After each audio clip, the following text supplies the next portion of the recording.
All right, so here's a video. I had a client that was talking to me just the other day that had a torn ACL and some other kind of knee and back issues.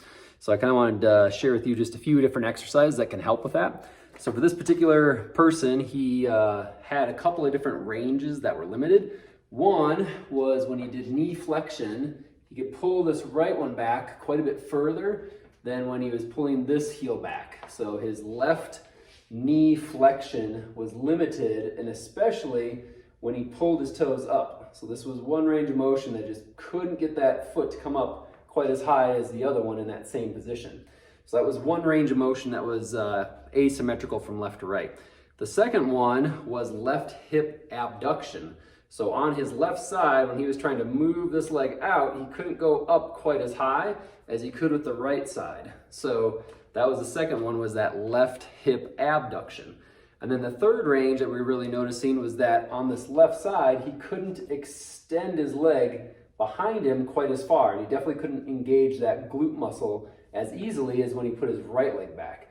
So those are the main ranges of motion that we were noticing. So here's just a few kind of corrective exercises that you can do to try to correct some of those imbalances. So exercise number one is a standing hip extension isometric.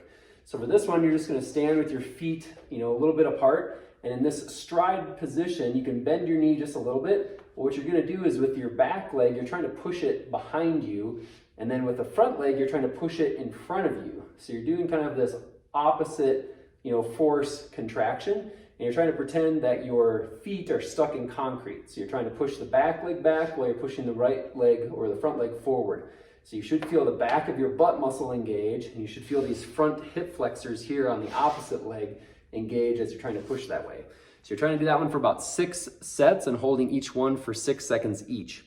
The second one that we were looking at was a left lateral isometric. So for this one, your feet are about shoulder width apart, and you're trying to push both feet outward. So when you do that, you should feel these side butt muscles. And again, we're going to do that for 6 seconds. And hold each contraction, or do each contraction for 6 sets total. So just a 6 by 6 count. But again, your feet are locked in concrete, and you're trying to use the friction of your feet against the floor to try to push lateral while engaging these side butt muscles. And remember, on both this one where you're pushing the leg behind and this one where you're pushing out, you can vary your foot position. So you can go a little more turned out. You can try it a little more turned in with your toes. You can try a slightly more narrow stance and still push out. You can try even a wider stance and try to push out. Whatever you can do to kind of wake those muscles up, that's the main goal. And the same with this one. You can try a longer stance. You can try a more narrow stance, right?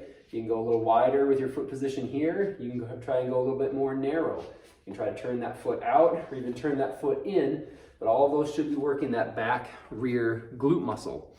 The next one that we're doing is some front hip swings.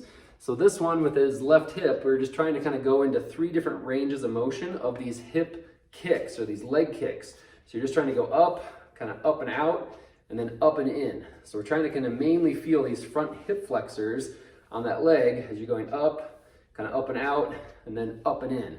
So this one, for each one of those positions, we're trying to do about 10 to 15 repetitions and do 3 sets in each one of those 3 positions. And then the next exercise we went through is just talking about doing some lateral band walks. So you can pick a band up like this pretty reasonably off of Amazon. But basically you would just put this around your knees, and you're just trying to do these lateral walking steps. So you're getting the resistance between your feet with this resistance band. And then another exercise that we went through, we're doing some side lying leg lifts. And then also a seated hamstring iso. So I'll show you that hamstring isometric first. So for that one, you just need a bench or a chair. And all we're trying to do in this one is you're trying to engage that left hamstring muscle.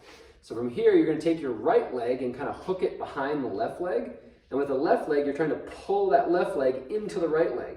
So you're creating tension with the right leg, and you're trying to contract the hamstring of that left leg. So I'm firing my right quad, but I'm also firing my left hamstring. Now in this position, there's 3 different foot positions, actually 6 that you can go into. So the first one's to kind of target the hamstring, or with your foot lifted up and then pulling straight back. The second one is foot lifted up, but foot also turned out as you pull back. And then the third one is foot up, turned in, and pulling backward, okay? So those are 3 different muscles that are on the back of the leg. The next 3 are all those same actions, except instead of your foot being pulled up, you point your foot down. So your foot's pointed down and you're trying to pull back. Your foot's pointed down and in and trying to pull back. And your foot's pointed down and out and trying to pull straight back.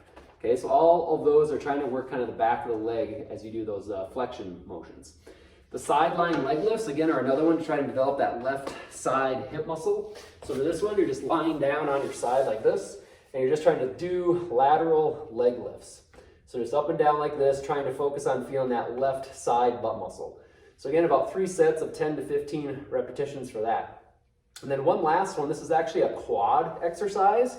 So for this one, what we're gonna do is a little figure 4 motion. So all you need for this one is just a basketball or something that's about this height that you're gonna put underneath the outside of your knee. So in this case, we're gonna work on the left knee. What you're trying to do is create a figure 4 position with your leg, and then you put this basketball just under the outside of this knee. So right now my knee is just resting on that basketball, and what I'm gonna do is I'm gonna push my knee down into the top of the basketball. And when I do that, you should feel some muscles kind of in the glute. But the other thing I'm going to do is I'm very gently going to try to push my foot down my leg this way. So I'm pushing in 2 different directions.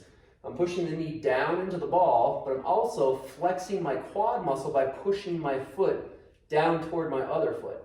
So this one's actually a quad exercise, even though you might primarily feel that in the glute. Okay, so again, there's 2 motions. One is pushing down. One is pushing forward, so you're doing both of those at the same time. And for this one, we're trying to hold it for 6 seconds and do a total of 6 sets. So those are just a few exercises to try to correct, some of those original motions that we were just chatting about. So that hip abduction, the knee flexion, and that hip extension limit that we just saw.